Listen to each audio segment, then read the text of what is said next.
morning, everyone. Good morning. My name is Primak, and I'm just an ordinary home computer user like anybody else would be, no special technical training.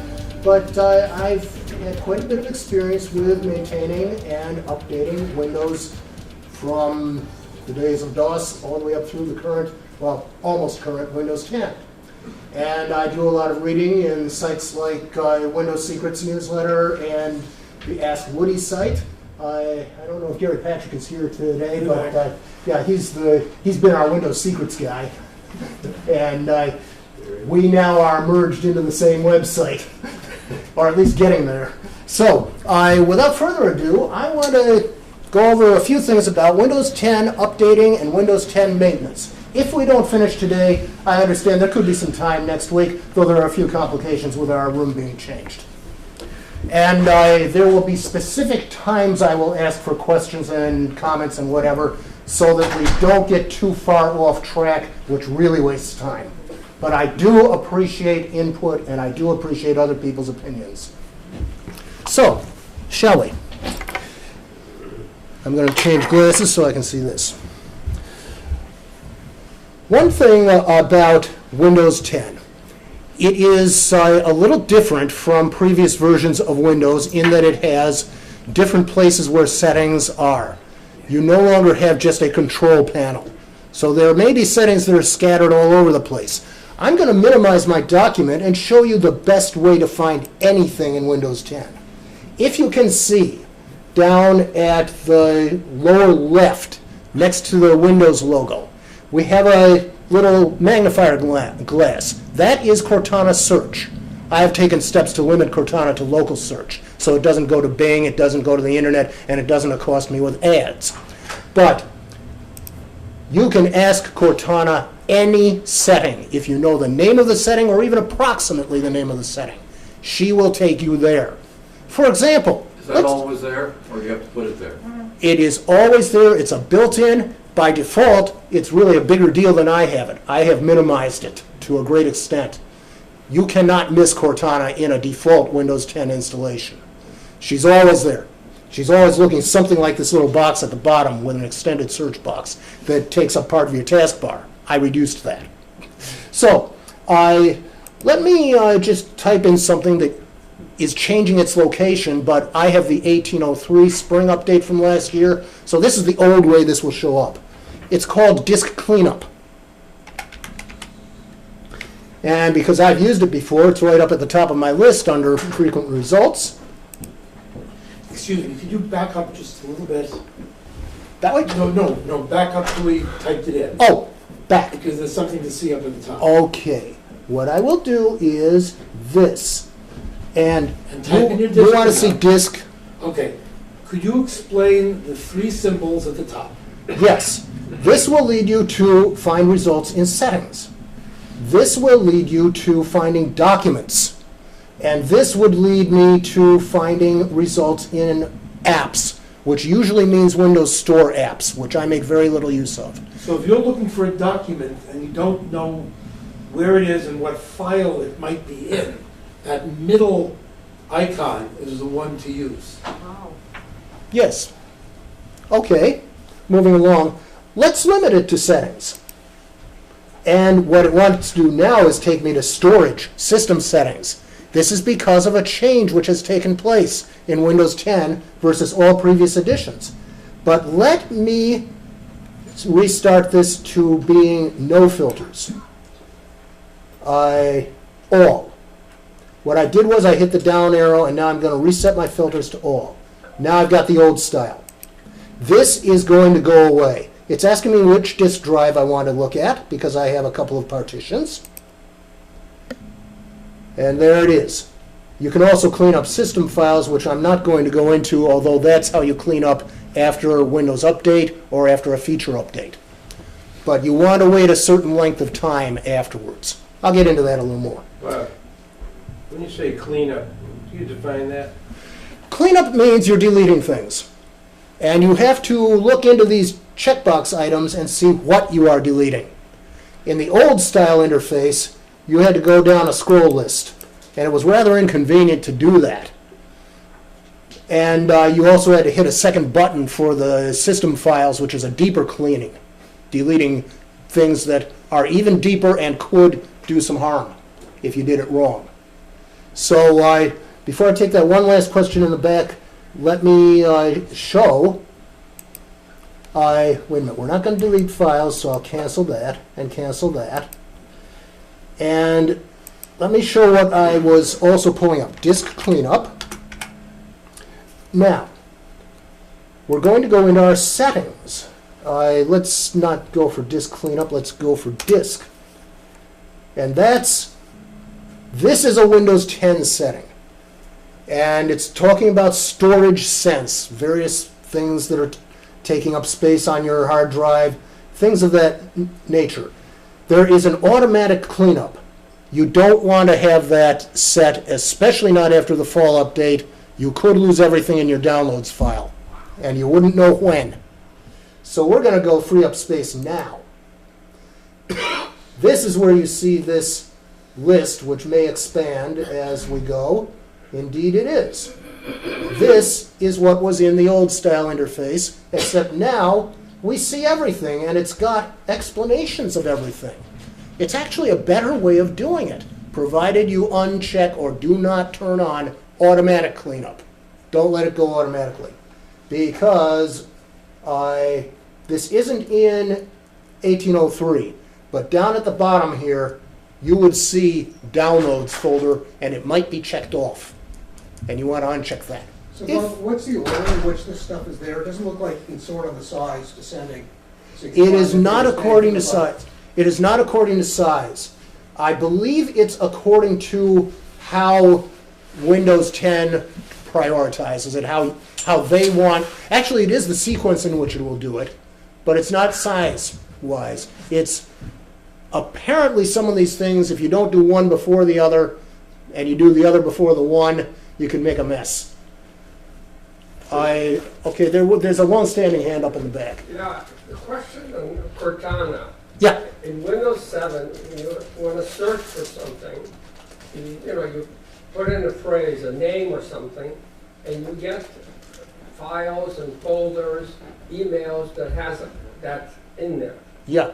With Cortana, you have an option. Usually it goes to the web. You say you don't want to go to the web, but apps or documents. Yeah. Emails are not documents, especially folders within emails. And I have a hard time finding something that's in an email as an attachment, has a name, strange name that you can search for it. But with the present Windows 10 Cortana, I have a hell of a time trying to find it.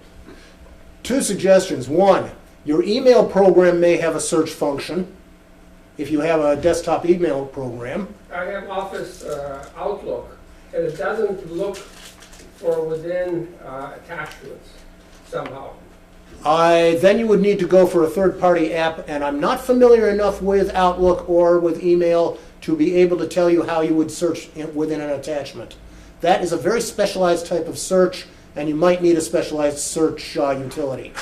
There is one utility I can tell you about called Everything. I don't have a current reference for it because that's a little beyond the scope of what I'm talking about here. But Windows 7 allowed you to do that. Yes, there are things that have changed. And the Windows 7 search, you can get something similar to that, but I forget which third-party utility it is. Maybe someone else knows. So I don't know about that.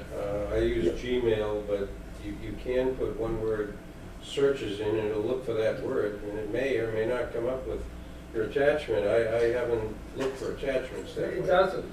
But one thing I'd like to clear up before we get too deep into this is there's two versions of Windows 10. There's the home version and the pro version. Which version are we speaking to here? So far, everything I'm doing applies to all versions. Okay, I will tell you when there are things that are pro-specific. thank you. So since we do have some stuff to cover, I just wanted to make clear, yes, there are some changes. And yes, you sometimes lose stuff when there's a change. You sometimes gain stuff. Here you're gaining a better explanation, but you may be losing a location or two. That's why people develop third-party utilities. So I would myself have to do more research on that. Okay, so now I'm going to just close out what we've got here, and it may turn out that I'll be repeating this point later and I'll just gloss over it. Because I want to give you a plan of what to do when. And I'll give you a general plan. Before anything gets changed, we all know that there are some things that happen automatically in Windows 10, especially in the Home Edition. One of them is updating. Microsoft Update runs automatically, downloads and installs in the Home Edition. And many people won't want to change that behavior at all. There are rare occasions where an update goes sideways and you have problems and you hear all about it on the internet, and there are ways of dealing with that after the fact. There are ways of preventing that before the fact. So I will be getting a tiny bit into preventing unwanted behavior on the part of Windows Update, but that's something I'd rather not tell people how to change it before you understand how it works. Now, because there is still a Patch Tuesday, the second Tuesday of each month, I would take that first weekend of the month and do the following preparation. Scan everything with at least 2 antivirus and anti-malware scanners. You don't have 2 active antivirus, you never do that. And many tech writers are saying these days you shouldn't even have 1 third-party antivirus program active on your system. They can cause all kinds of problems with Windows Update, with feature updates. An update may say that it installed, and yet the system files were not changed, and you still have the security issue. There are third-party utilities that can tell you all about what's going wrong with an update that didn't install properly. If I have Norton on my system, does that deactivate Defender? That's exactly what it does. It will deactivate most of the active components, though you can still run a scan with Windows Defender. You can still update its definitions. It will act as a standalone scanner, just like any of these third-party ones.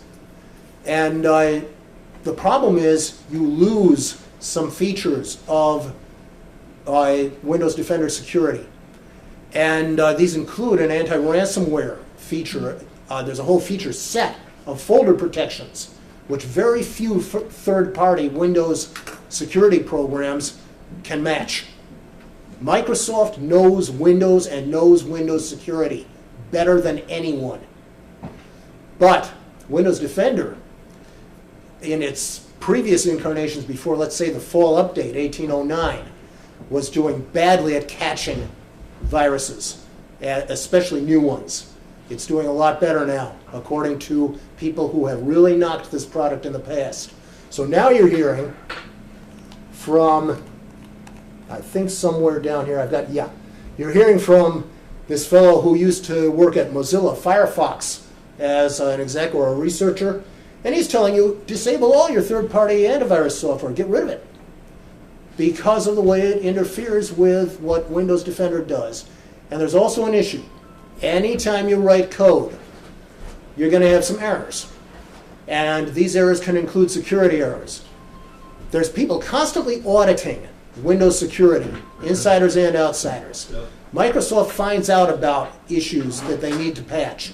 What about these third-party programs? Do those vendors have auditors? Some have done well, some have not. John, the Norton security that you were talking about, it was found that they had at least a 2-year-long standing set of vulnerabilities that were making Windows more vulnerable if you had Norton products than if you didn't have them at all. So that's not the only one. Avast and AVG have had issues as well as some issues of how much do you trust that third party not to add even more phone home spying. They call it telemetry, but it's used for marketing purposes. Remember, if it's something for free, you're going to be the product, your data. Windows does that to you already. There are ways of controlling that, but that's beyond the scope of updating and maintenance. That's privacy and security.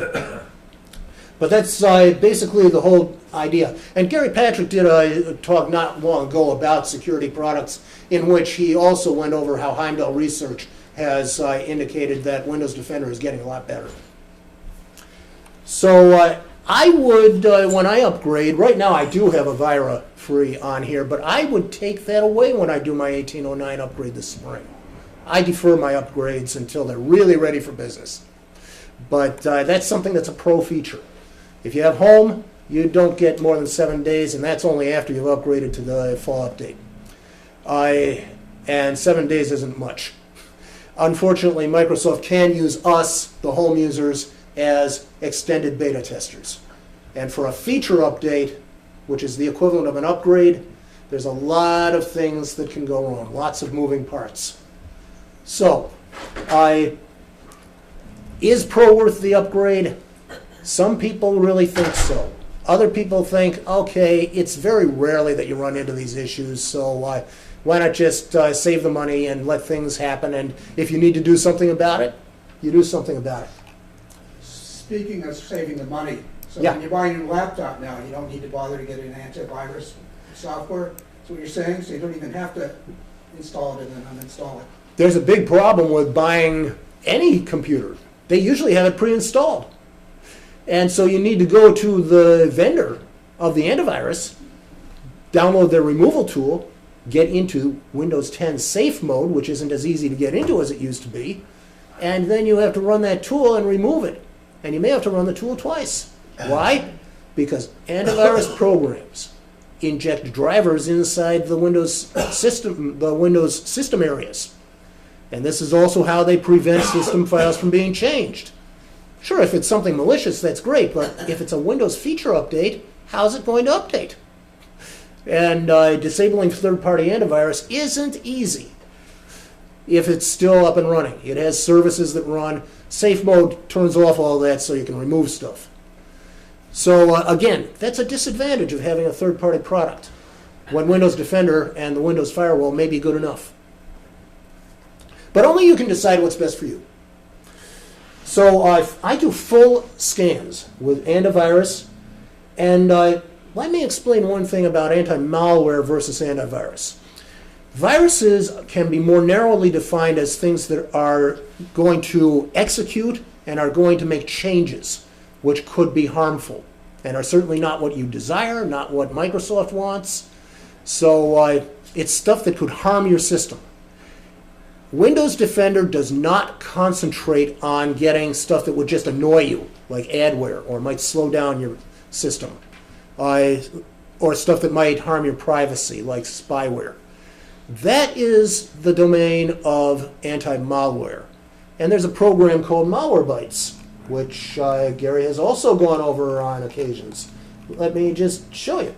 Here's the main screen of Malwarebytes. I use the free edition because it doesn't add anything active, so it won't interfere with Windows Defender.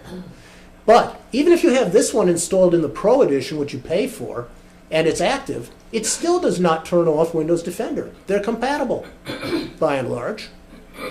And because they're compatible, you can have active shielding against malware as well as viruses. So it acts as a sort of a shield against things that generally come down from the web. I don't like antivirus putting its own shields as add-ons or toolbars into my web browsers because web browsers protect themselves. There can be conflicts with third-party add-ins, and there can be slowdowns in performance, possibly as a result of conflicts. So most people recommend let the browsers take care of themselves. Browser makers like Chrome, Firefox, Opera, and Edge, not so much Internet Explorer because that's not still under development, but Edge, they're putting in their own safeguards against letting you go to dangerous sites, against letting untrusted things happen, against letting rogue code execute. They're not perfect, but they're pretty much as good as any third-party add-on that I've experienced. I get about as much trouble and about as little. What you do on the web definitely has an effect on how much of that stuff happens. So that's Malwarebytes. Now, if you really want to target all this adware that gives pop-ups and puts notifications in that are sometimes fake, sometimes real, sometimes scary, and all that, there's a further thing called Adware Cleaner, ADW Cleaner, which also is owned by the Malwarebytes people. And they've got it set up now so it uses a similar interface to their anti-malware product. And this one will target tracking cookies, ad generators. Is that an offline thing that you run periodically? You can, in fact, you can run it offline, or you can run it connected so that it can reach out to the cloud for news stuff. But I believe it can run offline or online. And if you want more about its purpose and how to use it, there's a site called Bleeping Computer, which has relied heavily on this product in the past. His name is ADW Cleaner? Yes, ADW Cleaner. By the way, I'm going to allow my notes, these notes, to be posted, and all the references will be in here. You don't really need to write down everything right now. It's just if you want me to answer specific questions, you can jot down a note as to what you need to know. But you'll have more references than I'm going to cover. Hey, Bob, Yeah. how does ADW Cleaner compare against just setting pop-up blocker in your browser? Different functions. Yes, Your pop-up blocker is frontline, and I use them. yes. I use pop-up blockers, I use limited script blockers for JavaScript issues, and I use something called Ghostery, which blocks a lot of tracking. But you have to disable these for most websites if you want to do something when you're there. So when you're someplace safe, you turn it on, but then you're going to accumulate all this garbage. First, you can clean up your browser using either an extension or the built-in tools. But then you're going to have some things that got through, and they're left over, and they're somewhere else in your system. And that's what Adware Cleaner is really good at getting at. And so is Malwarebytes. Malwarebytes gets potentially unwanted things that could execute. Whereas Adware Cleaner gets things that are a little more passive, but are real annoyances and could slow down your system. Nobody likes a lot of distractions when you're trying to work, especially not advertising. And this is a free product or this is a paid product? Right now, Adware Cleaner is free, and Malwarebytes has a free edition, Yes. but they may someday in the future incorporate Adware Cleaner into a system security suite or a cleanup suite, and I would imagine that would cost money. Avast is talking about taking CCleaner and Piriform products like Specky and putting them inside of a system optimizing utility, which they would charge money for. It would be part of their paid security suite, and then you'd have to take Avast antivirus, which would defeat that whole purpose as far as I'm concerned. There are a number of useful sites that either will not run or will only allow you to run a couple of times if you have your adware protection up. Exactly. The Washington Post, for example, is one. Oh, yes. And some of these sites you have options of signing up for a free account or allowing them to mine for Bitcoin using your resources in the background. I have a browser extension that blocks mining for Bitcoin and other cryptocurrency because sometimes the policy is unclear or they don't even give you their policy. This is another way they want to make money if you're going to block their ads. Don't you get a piece of the action? Unfortunately, no. Your piece of the action is you get to continue to enjoy the content on the site. I mean, it costs money to put up content. There are people involved in putting up content. They get paid. They pay themselves.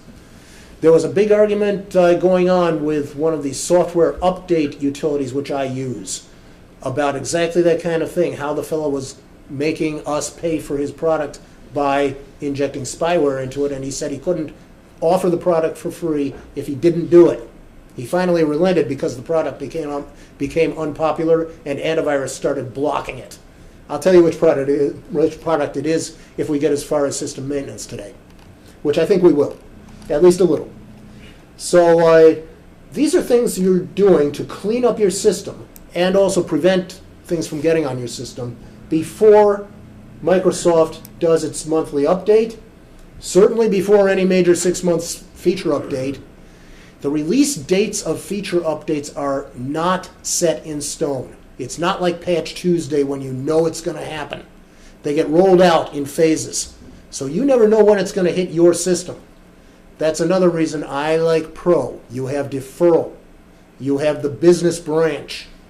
And that allows you to wait until they announce that a feature update, which we used to call an upgrade, is ready for business. Some of the bugs have been shaken out of it. But in the home edition, you're very limited as to how you can control that updating. So, A, scan for everything. Scan with everything you got. And I have a B down here. Back up your data. Now you can do this continuously using Windows file history, which is a whole topic unto itself. Or you can use any of a number of third-party products to back up data. Or you can just use a copy-paste if you don't have a lot of stuff to back up. That's what I do. I just copy-paste to an external drive, copy the external drive contents, and I only have one external drive connected to the PC at a time, except when I'm transferring between the two drives. This is a protection against things that modern ransomware can do. It can lock up, or you can get infected, an external drive that is attached to your computer when the incident occurs. So, again, further protection against that sort of thing happening is to have a spare copy. So if you scan an external drive and something bad shows up and you have to, maybe at worst, reformat it, then you've got a spare copy. But you should definitely back up data so you at least have one external copy of anything you don't want to lose. And this is just basically where how you would start out setting up Windows 10 file history. It's in your settings. Again, you would use Cortana search to find where it is because you don't want to have to be doing a lot of clicks if you don't have to. And there is, the other thing I would do is make an image backup. That's a snapshot of the system state as it was before changes were made. This goes beyond system restore. This can restore, if it works, it can restore everything to the way it was before. Sometimes an image backup will not restore, but that doesn't happen very often. You're better off with it than without it. I like Macrim Reflect free because they have a good knowledge base and they have some tutorials. And the actual use of them and what is an increment and what is and what all these partitions mean that you see set up here, that's really a topic unto itself, and it can get very, very technical.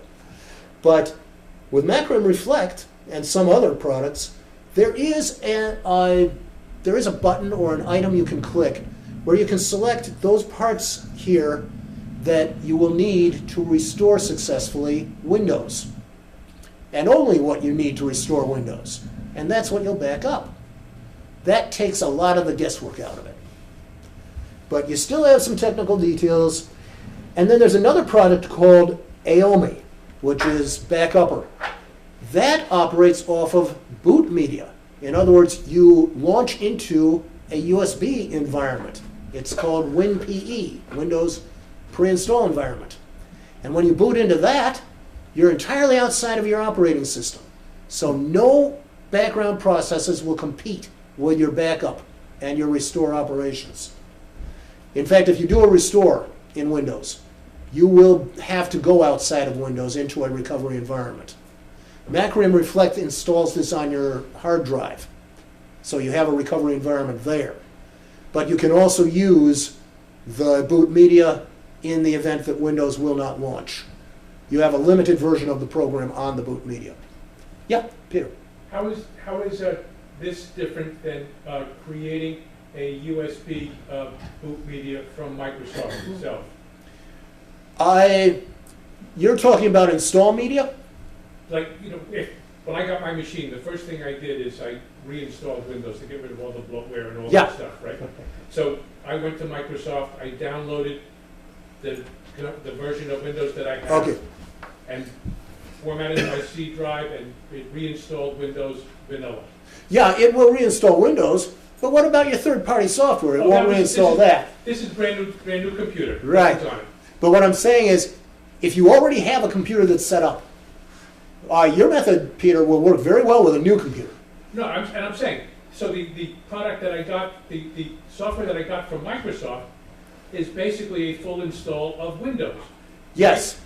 If you really want to start over, that's good. And so, but you're starting over pretty much with this when you say, with boot media, correct? No, because what it's doing is taking a snapshot of your Windows as it is configured now, with all your software and all your data, all your personal files, all your settings, all your customizations. It's taking a snapshot of that.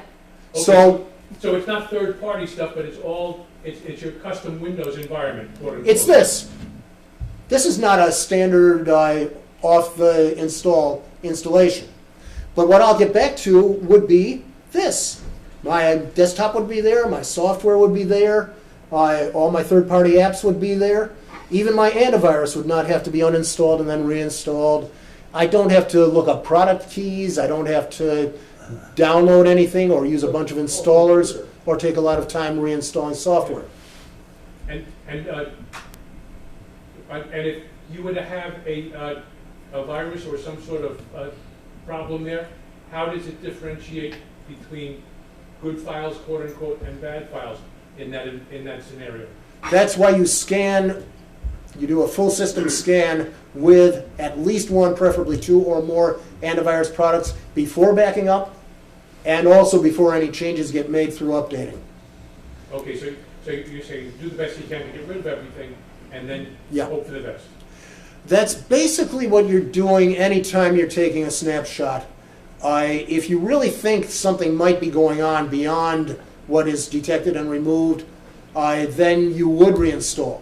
But I wouldn't reinstall Windows every month. I wouldn't reinstall Windows. Well, I might do a clean install with the 6-month feature updates. But I normally do not like to do that. So I will do what's called an in-place upgrade. And that's what the feature updates try to do. And they make it as painless as possible. But from the point of view of how you do backup, why you do, and what can go wrong with it, and yes, you could be backing up a virus, and you could get that right back if you restore. That's all a little beyond, quite a bit beyond what I am prepared to talk about today, because there's so much detail we could go into there. So many ifs, ands, ins, and outs. Do this, don't do that. But all I'm saying is with Macrim Reflect and some others, you can select what would be necessary to get your current Windows installation back up to where it was before the mess was made. But if the mess was made by a virus, I'd be very reluctant to use my most recent backup. I would go back to a point before the instability occurred, because then you're at least very close to sure that it doesn't have that virus. And System Restore may or may not do the same thing if you go back a significant distance? System Restore is not as comprehensive. I will tell you some things. After I name my easiest to do is another backup program that works pretty much the same way, and it's a good one. And then I will get at that point about System Restore. All right, you follow your script. Yeah, because what I want to do is I want to tell you something people generally do not do, or they do it the wrong way. Backing up your drivers. Windows feature updates are notorious for changing system drivers and putting in Microsoft's drivers. Normally in Windows Update, if you tell it not to download and install drivers, it won't do that. Although a manufacturer may say, we have a security update and it's urgent, it's critical. Then Windows Update picks up that driver and it throws it at every machine that looks like it might have that component. And that will often leave you with the wrong drivers. So you need to know how to back up Windows 10 drivers, and you should learn, though it's a little beyond the scope of what I'm going to be covering, you should learn how to restore a driver using your Windows Device Manager. So it isn't really difficult to back up Windows 10 drivers. I do not recommend driver updating utilities for two reasons. The third parties are not your manufacturer. They don't know what your system package looks like. And they may recommend the latest driver for each component. And each component, sure, there may be an updated driver that works with that component, But your system overall is not set up to use the new features, and it may not be set up to use the new driver. And it may have some incompatibilities with other components of your system driver package. So you go to a site like mine is Intel, others are Dell or HP or whatever. They may have a utility that will scan your computer and tell you what needs to be updated and what can be updated. They may just simply offer a list from which you then have to download and install the drivers yourself. But in any event, your current drivers, you can make it really simple. There is a place within Windows that stores copies of drivers. Originally, this was so that third-party programs wouldn't be reaching inside the Windows system kernel and directly affecting system files in there. Copies were made to places outside of the kernel. And one of these is a driver store, another was Windows side-by-side, and there are other locations. And so these are copies that Windows makes, and you can take advantage of this. You would create a... Let me just show where this is in my File Explorer. You would create a folder. If you have more drivers than you need, doesn't the app go and grab the one that it wants? Device Manager will grab from Microsoft automatically the one that it wants. If you have more drivers than you need, yes. But the problem is it will usually select a Windows driver rather than a manufacturer driver. Whereas my manufacturer utility will simplify that process by selecting its own driver or a driver from its own download site. And then it will download and install that, or it will reinstall it. And so you won't end up with this problem that some of your hardware features aren't working the way they should because you're using a generic Windows driver rather than your manufacturer device-specific driver.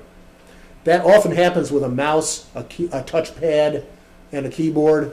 And with graphics drivers, you really don't want to be using anything generic. And certain printers. Some print, well, those are things outside of your computer. And yes, Yeah. they do have their own drivers, printers and scanners and whatnot. You definitely need to go to the manufacturer to get those.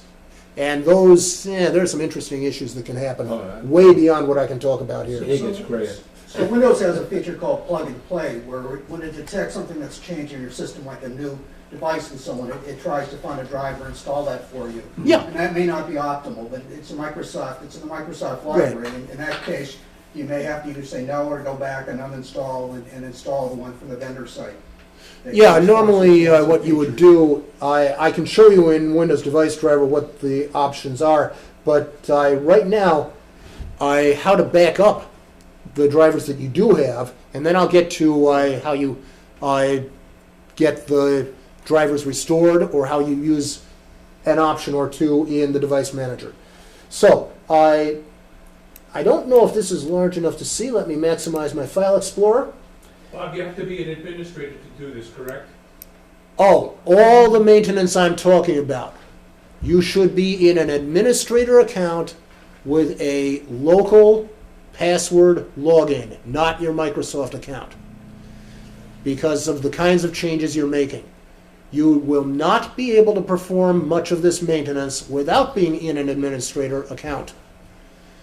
You don't want to stay in an administrator account all the time because being in a limited user account, because it prevents some of these things from happening and being done by somebody remotely, you have some protection, some security protection in a limited user account. But when you're doing maintenance, and I should have said this first, we're in an administrator account. We have to be. Because now we're working on system level things like drivers. And what you're backing up, this is my Windows C partition, and we have Windows, and scroll way down to System 32, and then down to drivers. Eventually you can bookmark all this. All right, there's a thing called Driver Store, and there is a files repository. I'm going to open Driver Store.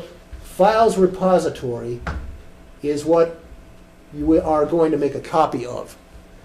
And when you make a copy of that, once you have it copied, and you can use ordinary copy and paste, you'll put it on a location outside of your computer, maybe a flash drive, maybe a hard drive, whatever. And I would give it a different name. I would make a folder where it's going to go that has something about today's date, and you can give it a name. There are also ways of exporting it that automatically give it a different name. You don't want it to have the same name, because then every time you copy this and store it, you're going to be overwriting your old copies of it. And you may want to go back a few. It depends. So anyway, you copy that, and I have different copies from different times and different dates. And there are articles that I'm referencing in my notes which give a lot more detail about how to do it.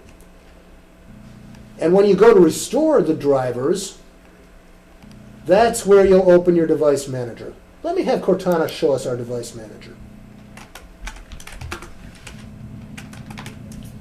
And Spell it it's, Yeah, but you figured it right. I would think that. He found it. yeah, it's the device manager. And let me see if I say I have an SD card host adapter, and I may want to update the driver for some reason. Here's update driver. The reason you might uninstall the device is you have a driver that's not working and it's interfering with getting a new driver installed. So you would then uninstall it and then do something either under this or under your computer name called scan for hardware changes. And then it would just simply bring this up without any indication of it having a driver. So it might go out and try to find a driver, but what you're going to do is update the driver. And I'm just going to show you would be browsing your computer for the driver, and you'd find that folder, the file repository, which you'll put back on your computer temporarily. I just put it onto my desktop if I'm just using it to get a driver back. And then take it off the desktop when I'm done. And then you would have it look within that folder. And if the driver's there, it'll find it, it'll pull it up, and it's very automatic. And then you just test and hope for the best. It usually works. So this is the screenshot of that, and the screenshot of what we just looked at here. So that's drivers. And again, here's the browse that you will find on when you're searching on your local computer. And you just browse and find where your driver backup folder is. You got to remember what its name is. That's basically it. And there are more instructions online. System restore, there was a question about that. It isn't set up, it isn't turned on by default in Windows 10, or Windows 8 for that matter. So the first thing you do is you might want to set it up so that you have it.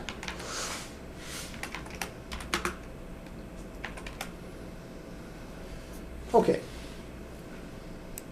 This is, if it will come up, there. This is the interface, and this may be changing in the fall update so that it's in one of these settings panels. But in my last spring version of Windows 10, this is what I have. And you can configure System Restore so that you can turn it on for a particular drive, or you can turn it off by disabling it.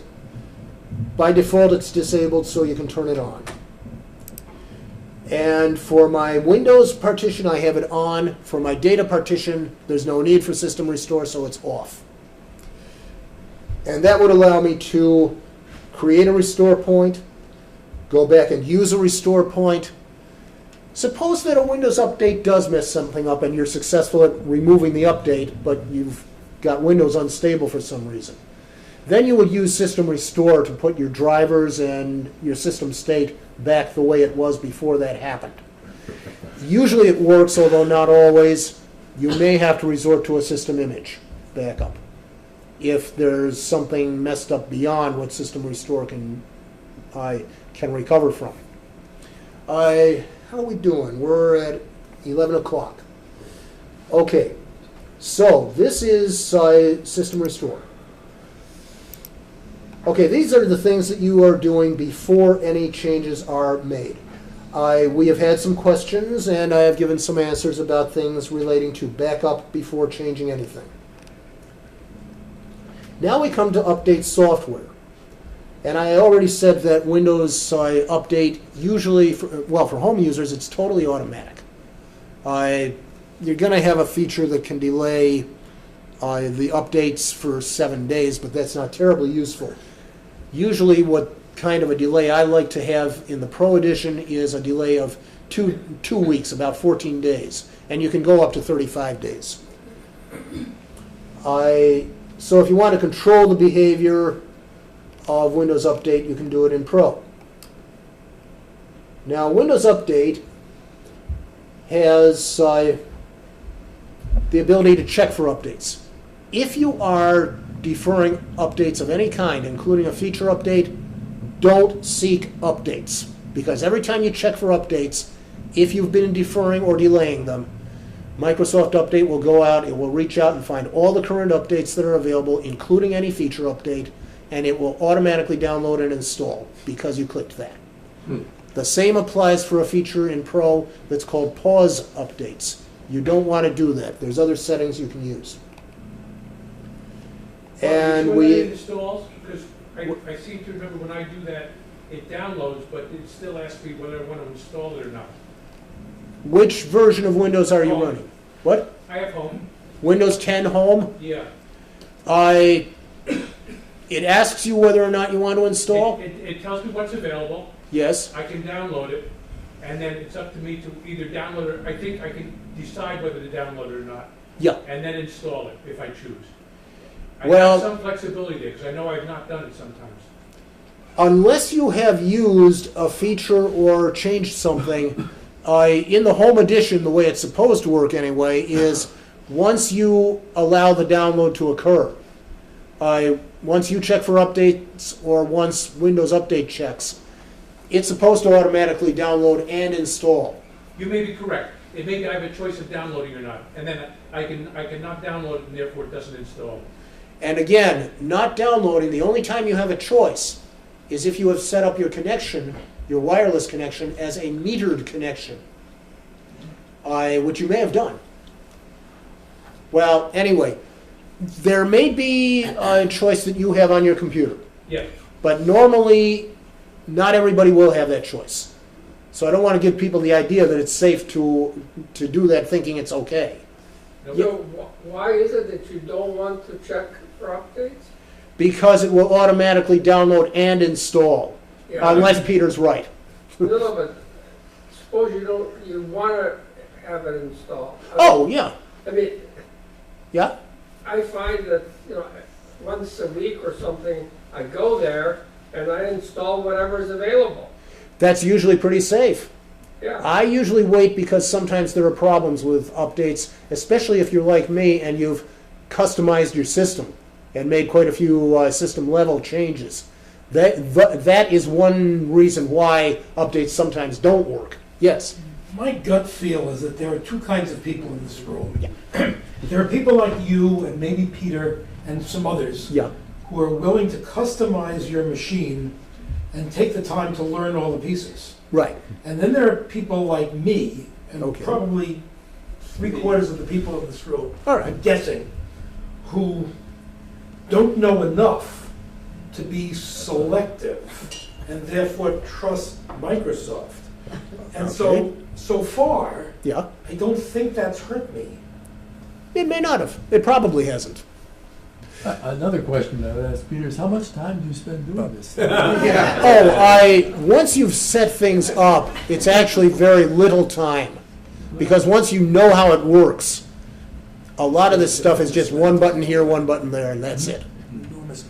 But it's an enormous amount of time to learn what you've learned to do this. Okay, I'll give it to you.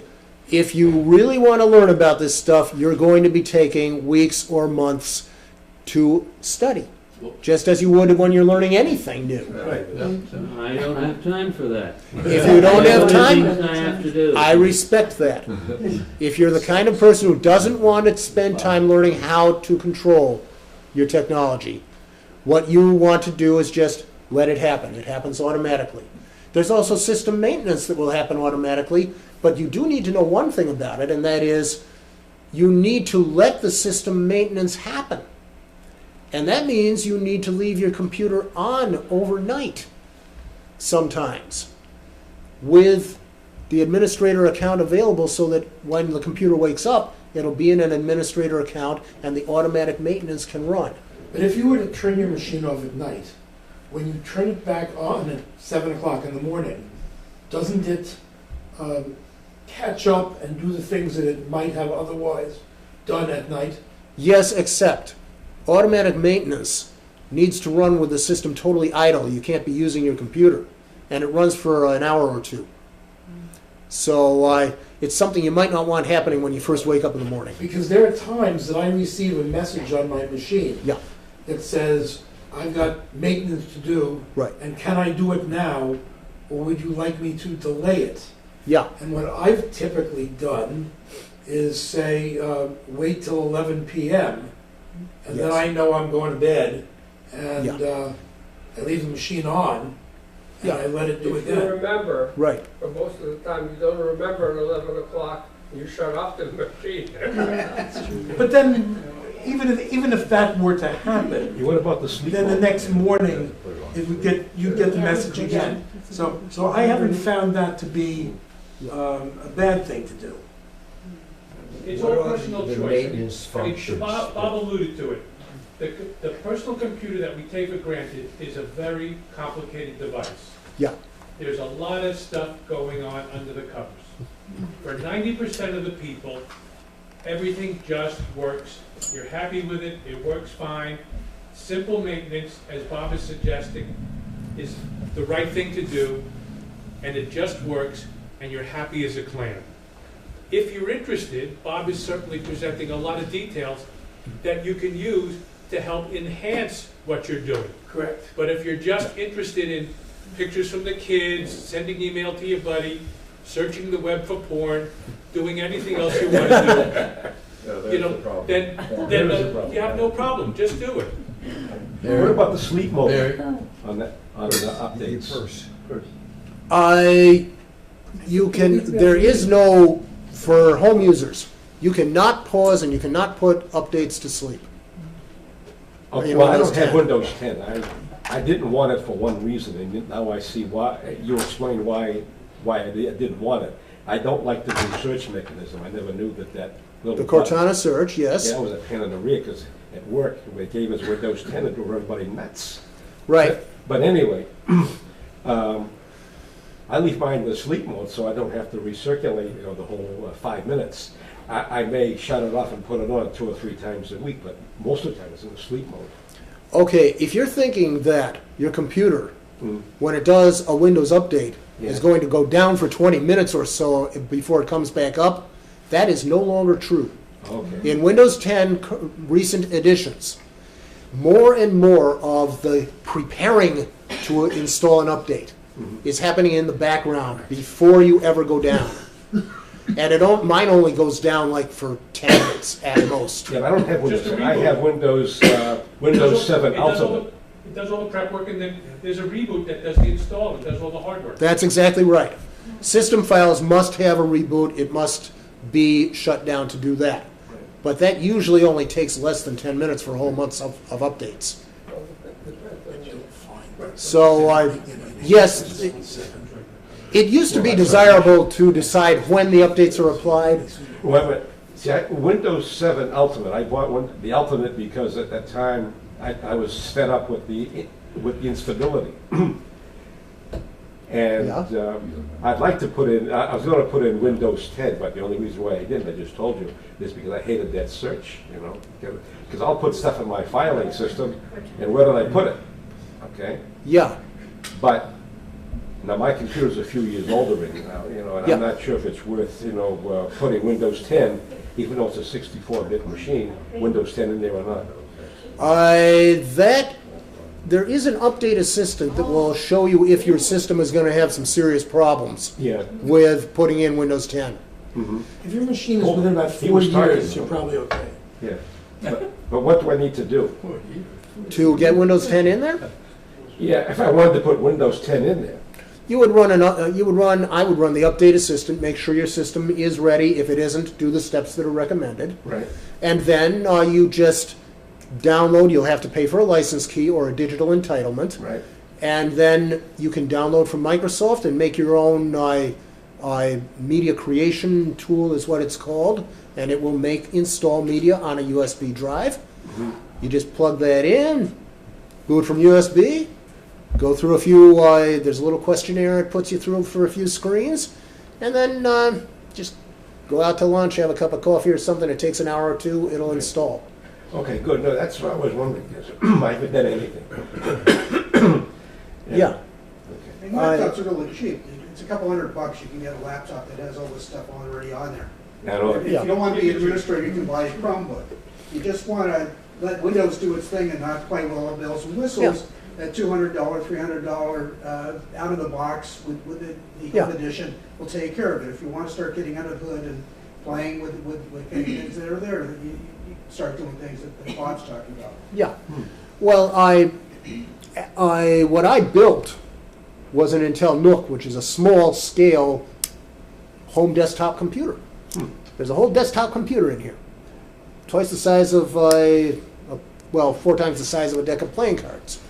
And this thing, you can do with it pretty much what you could do with the old big towers in the olden days and much more. And my whole setup, I paid extra for some things that were added in, but the base model is in the $500 to $600 range for a really modern one of these, an Intel NUC kit. Or you can buy them pre-built for a little bit more. But for just basic home needs, $300 to $400 is the maximum I would pay for a laptop. And it'll have everything pre-configured and everything's fine. Yeah. And if you run into difficulty wherever you got it from or the Microsoft store up in Burlington, just make an appointment, go in there, tell them, here's what I'm having trouble with, can you help me? And if you've been acting like a normal home user, it will be very easy for them to tell you, show you, or for $49 if you don't have their protection plan, they'll put it back for you the way you want it. And they won't always remove your third-party software unless it's interfering. So you can make this a lot simpler. Why I'm giving all the details is in case anybody wants to know what's actually going on, even if you're not actually going to do it. This is what's happening when all these automatic things go on. It's basically automating a lot of the stuff we're doing here. When you go to what the Windows update, if your computer is incompatible with the update, it'll say thanks for playing. It won't even let you go any further. There is some stuff built in that does preliminary checks. So if you're worried about whether your computer can handle it or not, Microsoft is pretty good about telling you that your computer cannot handle it.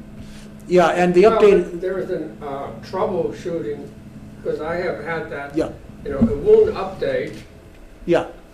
So I go to troubleshooting, and it will fix it, and then it will update it automatically. Right, that's one side. The other side is you're dealing with an 8-bit machine, from 1970. Yeah. It's not going to be able to update it. Yeah, it will tell you when an update does not apply to your system and cannot be applied on your system. And you might want to troubleshoot if you're having problems with all of your updates, that it's just not fetching them, it's not doing what it's supposed to. That's a little beyond the kind of maintenance we're doing right now, but yes, Windows Update troubleshooting is a whole different topic. There's a lot of things going on under the hood, and if you ever run into trouble, it may be something we might want to touch on some other time. So there are options that you have, especially in Pro, under the advanced options with Windows Update. And I'm just going to reference the fact that, yes, you can do what's known as a metered connection.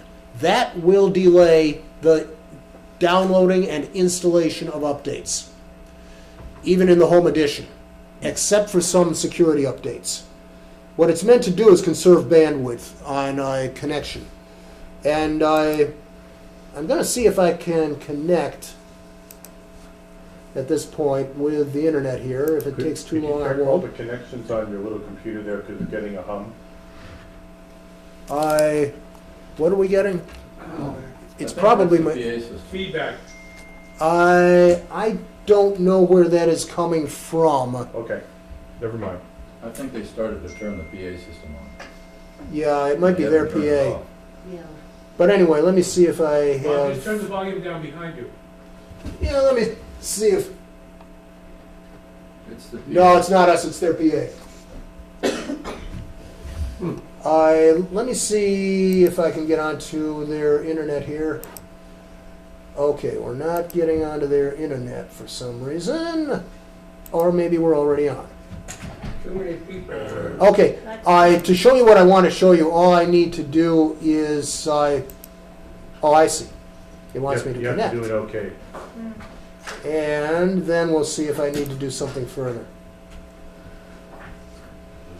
Yes, I'm going to need to, come on. Okay, it's not going to want to do it. Okay, let me close that out. Ah, connect to Wi-Fi.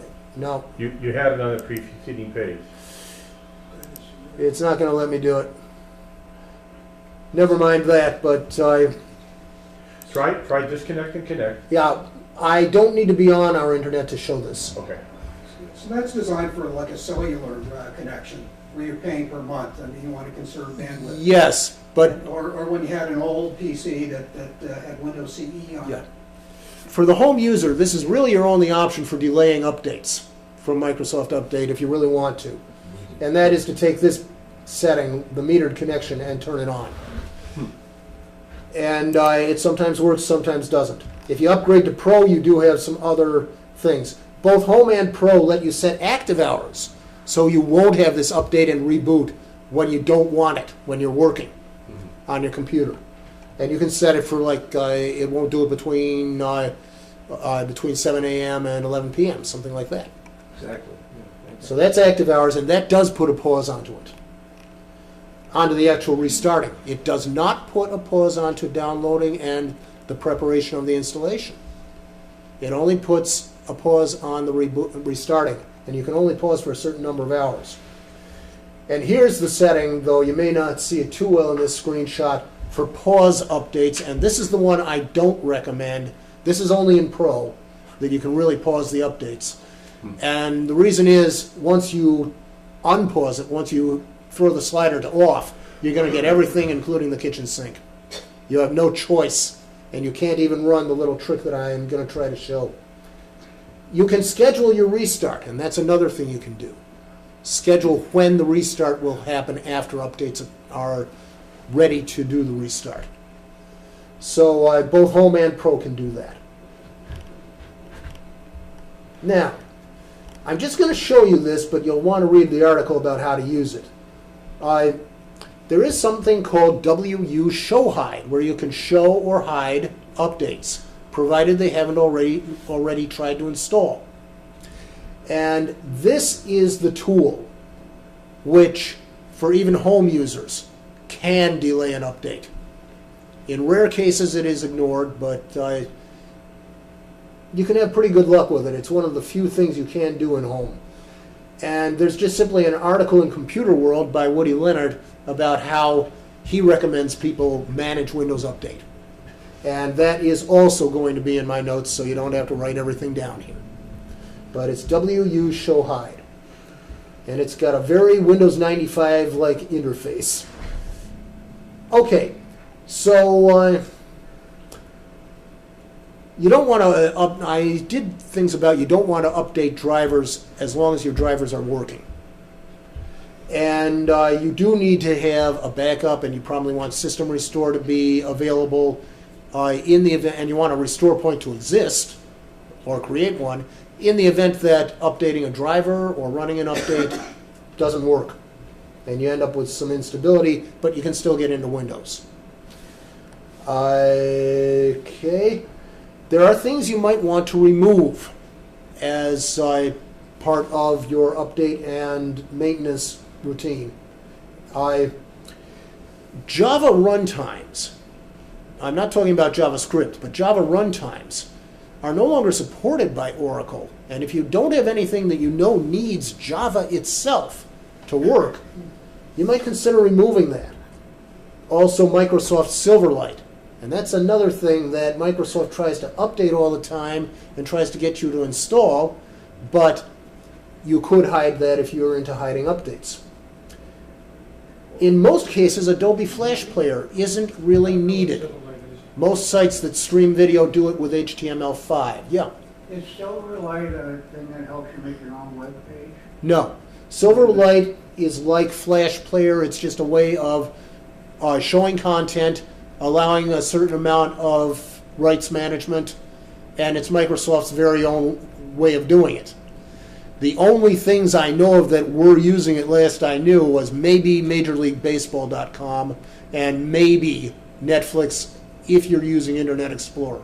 If you're using Edge, Netflix no longer needs it. So it may be something you can just get rid of. And if you've got something that doesn't use, if you've got nothing that uses .NET Framework, that's another thing that can be gotten rid of. With Java, I just want to say one thing about trying to remove a program like Java that puts a lot of stuff into different locations in Windows. You are going to probably want to remove more than the program uninstaller will remove, more than just the program. I use a program called Geek Uninstaller, though there's another just as good that's called Revo Uninstaller. And the interface looks something like this. This is a standalone program, not an installed program. And it gives you a list similar to add remove programs or features and programs. And if you right click on any of these, it will offer the option to remove, and there's some other options. Is that the list of everything you have on your machine so you can tell what's where? Everything that Geek Uninstaller can uninstall. And it's more than will, it's sometimes more than will show up in the Windows add remove. Because some of these things don't have their own uninstallers, but they can be force uninstalled, which is a different way of doing things. A question, the Microsoft uninstall, how good is that? Generally it's good, but there are some programs that leave stuff behind that will interfere with other programs or with reinstalling the same program or even with updating it. And normally when Java was supported, its installer would uninstall the old version and remove a lot of stuff. And then it would install the updated version. But Microsoft by itself, if you used Windows to do that, it would leave behind things like registry settings and some changes to system files, some things of that sort, which can be rolled back in some cases. Yeah. So back in the day, Paul Lewis had us use CCleaner to remove, and he actually called it quote unquote the dust bunnies. And yeah. And we use that. Is that still worth? Oh, CCleaner I'm going to get to in a moment, or we may get to it next week. That is one of the maintenance cleanup utilities. After you've done all your updating, all of your scanning, all of your updating, then you're maybe going to want to do some cleanup. CCleaner does not clean up leftovers after, it doesn't clean up all the leftovers after a program is uninstalled, which is why you might want something that actually tracks what needs to be removed. It's more specific, it's more powerful. Third-party utilities that do clean up may be too powerful. They may remove stuff from the registry that later on Windows will need for something else. And that's why I do not recommend system optimizers generally. CCleaner is one exception. And I do not generally advise the use of registry cleaners. You won't gain anything by using a registry cleaner in terms of performance or disk space. Usually, registry entries that are out of date just sit there and do nothing. And if there's a security issue, usually that will be taken care of by security programs like Windows Defender or Malwarebytes. So I think what we can do here is that we've gotten to the point now where we're getting into updating stuff. Yeah, let me, quick point, is when you download software and install it, there's an installer. And there's also, as part of that protocol, there's an uninstaller. Yeah. And when you go to Microsoft uninstall, it's looking for a key that points at that uninstaller. So you're using whatever vendor did the install, did the uninstall. A lot of them are very conservative and will leave files around that you may want to, that it doesn't know about. Or if you wanted to uninstall and then reinstall, a lot of times it won't take it out of the registry, and that's why it's still in the registry. And it could block if you install reinstall. the program or do an update, it's still there. So these are specialized tools that have their own heuristics that will do it a little bit differently than what the manufacturer does. They will use, as you say, a different way of searching for the leftovers. They know how to dig a little deeper. Or they'll look at folders and wipe them out or whatever. Right. It's not usually necessary to run these, but there are certain kinds of programs that put a lot of tentacles into other programs. And that's when you use these. Or you can do format. You can go after the folders where the software went and see what's left after you run the uninstaller. Yeah. And decide what you want to do if you really want, if you want to rename. Yeah, it. if you're going to do it by hand, that requires a lot of knowledge and skill. And what these do is they automate a lot of that, and they make it easier for people who really don't want to spend a lot of time learning a lot about Windows. That's assuming they work, right? I mean, that's the thing too, is if something's broken. Yeah. Which is another reason why you want to run all those tools before you do the upgrade. Right. If your system's a little shaky, it's not going to get any better, and you'll get real confused if it was broken before you did the upgrade or not. So you want to have a reasonable confidence in your system and a backup of it before you go through all this rigmarole, so you can at least get back to what you had. You need backups and you need your system restore point. One more? Question. I don't know, once a month or so, when I'm at a website, and usually it's from a foreign country, the computer freezes and you get a big sign there, you know, call this number to fix your computer. Yeah. What I usually do is I force shut the computer, wait a few minutes, then run malware or whatever else, and it doesn't come back. And my question is, obviously, this is something that attacks your computer through the website. Yeah. What's the best way of dealing with that? First, web browsers are getting better and better at blocking that sort of stuff. Second, you should research a few extensions that can block that sort of thing. How to secure your browser using browser extensions, and how to clean up a mess, and what to do if this sort of thing happens. That's a security. That's a browser security issue, which we could do a whole session on it, a whole meeting, or we could make it a smaller topic for some potpourri at some point. But let's do that. It's beyond what I can cover today, or next week. Okay, because I don't know how often people have this. How to secure your browser, make it safe. Yeah. What are the best strategies? Let's table that and put it aside for another time. Yeah, because Norton puts it up, they'll put the screen up, and also malware bites that I have will, you know, what's they call safe browsing to make sure. Okay, that's different. No, that's different. If you know that your antivirus is responsible for that pop-up, I would not ignore it, by the way. It may be absolutely correct. Right. But that's using a reputation service. And this is another reason third-party antivirus can get you totally confused, and it really isn't a very good idea. Windows has a smart screen filter that does that. Now you're having third-party antivirus doing it. You're getting all kinds of alerts and stuff. How are you going to choose what you need to do and what you don't need to do? And then there might be something fake that comes that's truly malicious. If you can learn Windows Defender and Smart Screen Filter, you know what their alerts look like. You know what the Chrome browser alert or the Edge browser alert looks like for that particular issue. Then you know it's genuine, and you probably ought to pay attention and go back. Even a legitimate website could get infected, contaminated. So on that particular day, something bad may have happened.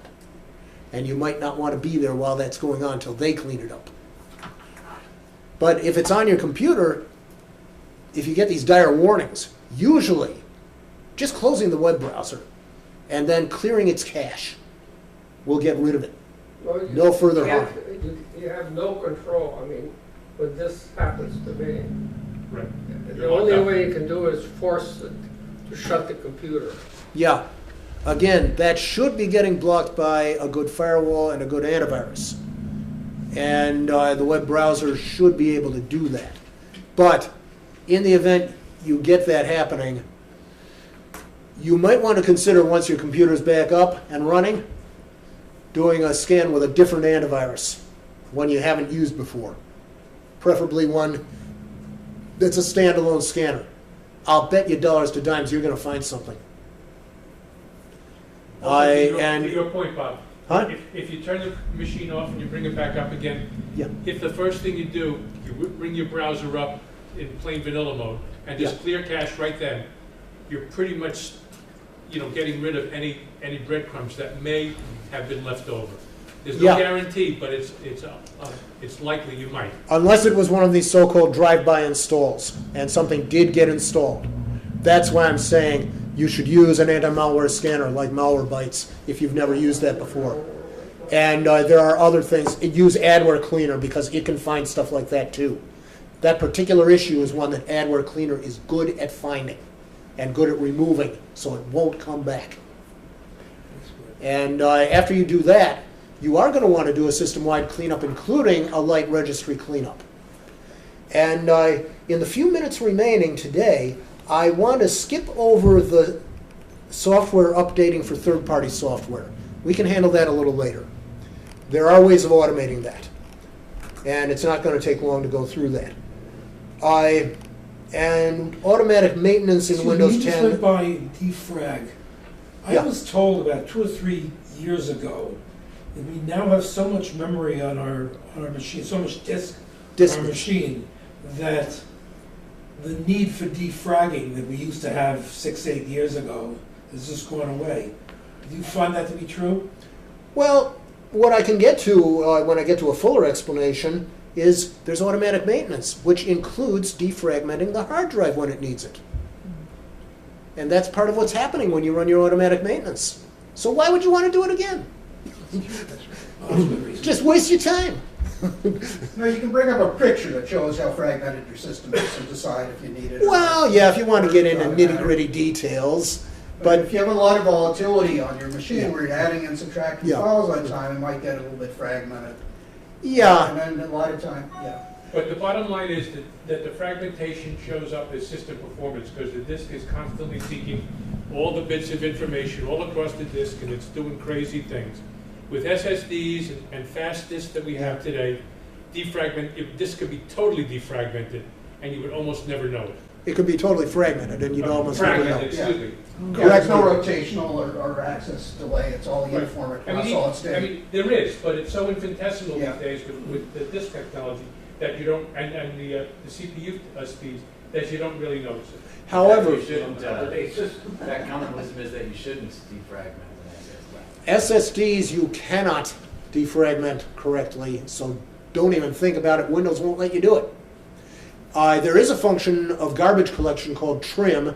You don't even need to know about it because automatic maintenance does that.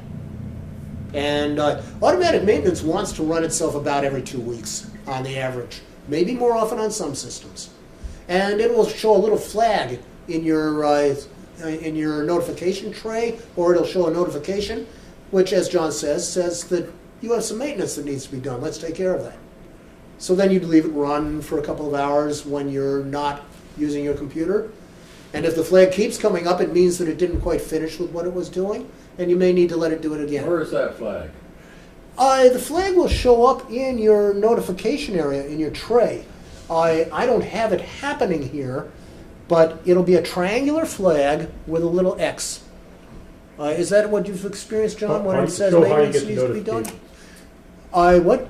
Show how you get to notifications. Okay, and if you have notifications, that little caption box will show in here any notifications there are. It will also show up there in Windows 10 as a flyout that just comes up. And when you've looked at your notifications, you can dismiss them, or you can just leave them up there and just go back to normal operations.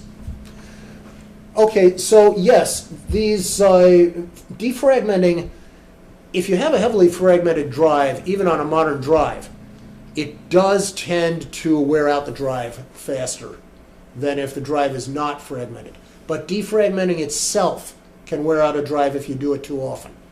There's a trade-off. And if your drive is very full, which is unlikely, I think at some point defrag can't even take place. Yes, Windows tries to avoid this, but if your drive is too full, then there's not enough room to move around the files, and defragmenting won't happen. What Windows will do is it will show a drive that's getting too full under this PC. It will show the bar, which shows how much is used space. It'll show it in red. And that means you should probably think about clearing some stuff off or doing some disk cleanup on that drive, because it's getting to the point where maintenance, including defragmenting, is not going to happen. So that's something to consider. I have an SSD in here, and it would have to get very, very full before trim would not happen. Are you going to talk about tree size? Tree? You can resize partitions. Tree size. Oh, tree size. Tree size. What do we want to know about that, Steve? You want to run that? Do you have it available? I do not have specifically the program tree size. Okay, it's a free program. When you go to a given, like your C drive, you can have run tree size free on it. It will show you everything that's in it and all the space it's taking. It's real good for getting rid of stuff. But Windows 10, in recent editions, has something called Storage Sense.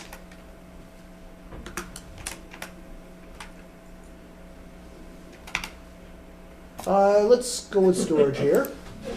Cortana just wants to call it storage. This also shows how full is your drive. Although this is incorrect. For some reason, because I have different partitions in here and they're running different operating systems, it thinks there's a lot more used space than there really is. But it also thinks there's a lot more space on this PC C drive than there really is. So Storage Sense has a bug in it. But leaving that aside, we're not going to do automatically free up space, but I think I may not have it in here, but there is a setting pane that will show you what is taking up space on your hard drive, on your Windows drive. Manage storage spaces. No, that isn't it. Okay, Storage Sense. Free up space isn't going to do it. Anyway, I have... Bob, why don't you put this off till next time? I'll talk to you about it. There is a way in Windows 10 to do it. The problem is directories and so on can go pretty deep, and you may have one big file someplace, and it's a pain in the neck to find it. So third-party tools like tree size allow you to navigate down. You can see that this structure has some big files, and if you start navigating down, you can identify those files very quickly. Yes. And housekeep them. Sometimes, though, if you don't recognize a file as being a personal file, then it may be something that's important, and you just aren't aware of what it is. Well, at least you can tell if it's in a Windows folder or if it's a third party or whatever, or it's something you forgot about, or it's a backup that you forgot about. But you can find these monsters. You can either get death by 1,000 cuts if there's a lot of small files in a folder, or you can have some very large files that just clutter up and take your time when backing up and doing other things, or if you need space. This may be a good place to Okay, we really are to a point where I think we should break off what we're doing now, because in order to find what I'm looking for, I am going to have to do a little research. I want to make one note to myself as to what I need to do for next time, because I want to show you in Windows 10 next time how you can tell on Windows 10 what's taking up space and therefore what you might want to remove. So I will make some notes after we're done here. So anyway, that's part one of how to prepare for the kind of updating and maintenance that you will be doing, and what kinds of things to do at what times, and a little bit on update management. And so until next time, I think I'll turn it back over to John so we can. Thank you very much.